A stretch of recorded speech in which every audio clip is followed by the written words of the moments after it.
Yan guys, maglilinis tayo. Yeah, malaki na aking mga sili. Saba na dito sa paligid guys. Utangan ako decolor yung aking bote kaya na musaka dirig-iring. Ay, tiyan. Saba na kayo kung paligid diri guys. Nasa ulap ba? Yes. Ako ning lutoon on niya guys. Kusnot-kusnoton rin ako. Sofa. Saba na kayong mga silingan diri. Ayun yung laman oh.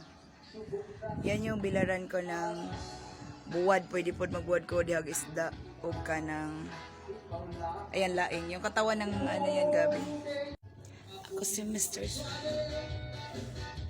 O bibo kayong silingan na mo diri guys. Saba kayo. O daghan po gipuson. Na po sa taas. Naglaban ako mga kortina guys kay para ang balay limpyo. Di baling wala ako masyadong handa basta limpyo ang balay. Yun talagang pinaka-importante sa akin. Mamaya, samsamin ko na yan, tupiin ko na yan, o di malinis.